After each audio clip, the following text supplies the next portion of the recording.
आधी दुनिया इस वक्त हालत जंग में आ चुकी है, ख़ुसूसन मशरक़ वस्ता।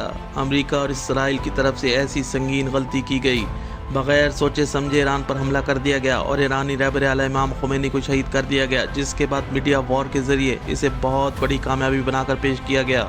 लेकिन इसके बाद जो हुआ, जो रद्द अमल ईरान की तरफ से आया, वो खुद अमरीका और इसराइल के लिए हैरानकुन था।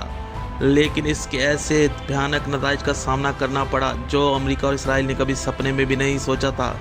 मशरक़ वस्ता में अमरीका के तमाम अड्डों पर ईरानी मिसाइल की बारिश हुई, जिसके बाद अमरीका की जग हसाई तो हो ही रही थी, साथ में इसराइल में भी तबाही के मनाजिर दिखाई दे रहे थे। ईरान एक साथ कतर, यूएई, सऊदी अरब, कुवैत, इराक में मौजूद अमरीकी अड्डों पर हमले किए। मशरक़ वस्ता में तमाम मुल्क वैसे भी अमरीका की प्रॉक्सीज हैं। जिस दुबई में दुनिया के अमीर तरीन लोग रहते थे, वहाँ लोग ऐसे भाग रहे हैं जैसे गधे के सर से सींग। वैसे भी इन मुल्कों के हुक्मरान, ये शेख जिन्होंने दौलत के अंबार तो खूब लगाए, लेकिन कभी अपने डिफेंस को मजबूत नहीं किया, बल्कि अमेरिका के गुलाम ही रहे। अमेरिका और इसराइल को यकीन था कि वो ईरान में रिजीम चेंज करके वहाँ अपनी मर्जी की कठपुतली हुकूमत बनाने में कामयाब हो जाएगा। लेकिन अमेरिका और इसराइल से मिस कैलकुलेशन हुई, जिसने पूरी दुनिया को जंग में झोंक दिया। ईरान ने इसराइल के अंदर भी तबाही की, जिसकी तवक्को इसराइल को नहीं थी। इसराइल की डिफेंस मिनिस्ट्री की बिल्डिंग को ही उड़ा के रख दिया और इसराइल के वज़ीर-ए-आज़म नेतन्याहू भी हिल कर रह गए और किसी महफूज मकाम पर मौजूद हैं। दूसरी तरफ अमेरिका के 3 जेट मार गिराए, जिनमें 6th जनरेशन प्लेन F-35 भी शामिल है। अमेरिका के लिए एक ड्रोन ख्वाब जैसा था। हालात उस वक्त मज़ीद ख़राब हुए जब इब्राहिम लिंकन, जो अमेरिका का सबसे पावरफुल बहरी बेड़ा माना जाता है, इस पर ईरानी हमला हुआ और फिर अमेरिका को इसकी लोकेशन तब्दील करना पड़ी। इसे साइप्रस की तरफ रवाना कर दिया गया। दूसरे लफ्ज़ों में भागना पड़ा। ईरान अपने हमले जारी रखे हुए है। एक तरफ सुपर पावर अमेरिका और इसराइल, बल्कि नेटो के तमाम मुल्क इनके अलाए हैं, और दूसरी तरफ ईरान तन्हा इनका मुकाबला कर रहा है। अमेरिका और इसराइल ने ईरान की टॉप क़यादत को निशाना बनाकर यह समझ लिया था कि कुछ दिन की जंग होगी और ईरान घुटनों पे आ जाएगा। यही वो संगीन गलती साबित हुई। इसके बाद तो जैसे मशरक़ वस्ता में आग लग गई हो। इस जंग के नताइज आना शुरू हो चुके हैं। दुनिया की इकॉनमी कोलैप्स होना शुरू हो चुकी है। दूसरी तरफ ईरान ने स्ट्रेट ऑफ हॉर्मुज़ को भी बंद कर दिया है। दुनिया के लिए तेल की सप्लाई बंद हो चुकी है और ऑयल प्राइसेस में भी इजाफे का इम्कान है।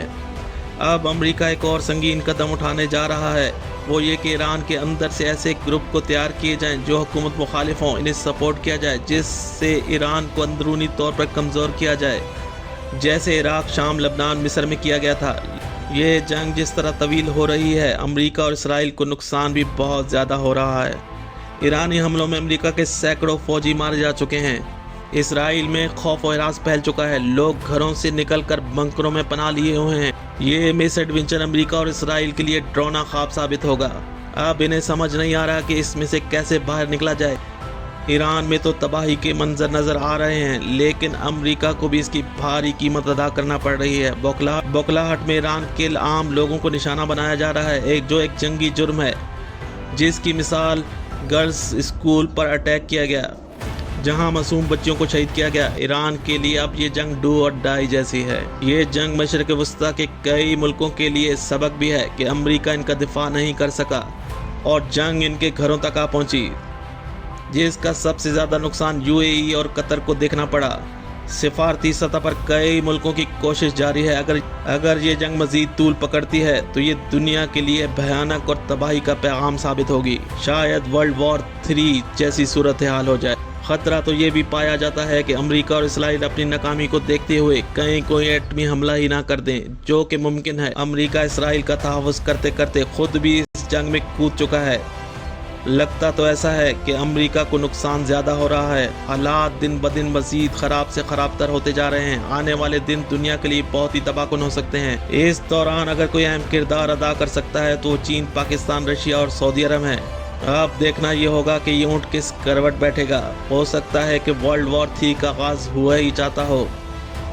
अमेरिका को ये समझ नहीं आ रही कि वो इस जंग से कैसे बाहर आएगा। कहीं बौखलाहट में कोई ऐसा फैसला ना कर बैठे जैसा वर्ल्ड वॉर 2 के ज़माने में हिरोशिमा और नागासाकी को देखना पड़ा था। और हालात अब तबाही की तरफ बढ़ रहे हैं। आने वाले दिन फैसला करेंगे कि दुनिया का मुस्तकबिल क्या होगा।